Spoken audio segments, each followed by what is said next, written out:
Pinalagan ni VP Sara ang inihaing impeachment complaint ng Akbayan Party List. Pamumulitika lang daw kasi ang motibo nito. Matapos magpahayag ng posibilidad na tumakbo bilang Pangulo sa 2028, tila si Senator Risa Hontiveros ang focus ng tirada ni Vice President Sara Duterte kaugnay ng panibagong impeachment complaint laban sa kanya kung saan parte ang Akbayan Party List. Walang kredibilidad at politically motivated, ganyan ilarawan ng bise ang partido ng senador.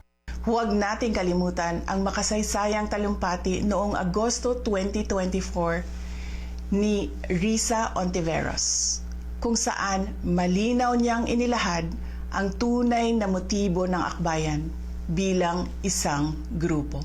Sa ipinakitang video ng bise, binanggit ni Hontiveros na nananatiling threat ang mga Duterte hanggat may isa sa kanilang nakaupo sa pwesto.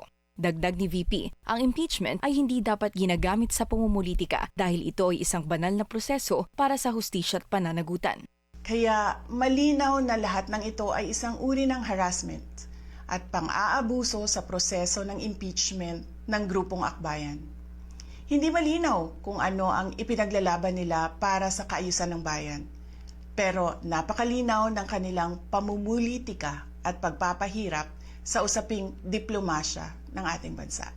Fishing expedition anya ang impeachment complaint noong nakaraang taon at pang-aabuso naman daw ang inihain ng akbayan ngayon kung saan ang mga Pilipino ang talunan. Sagot naman ng akbayan, kung walang batayan ang kanilang reklamo, bakit umabot pa sa pag-release ng video message ang bise? Tigilan na anya ang pagkapalusot. Babala ng akbayan, prepare to go down in history as the first vice president to be impeached not once but twice. Samantala, sinubukan kunin ng BNC ang panig ni Senadora Risa Hontiveros pero wala pa itong tugon sa ngayon.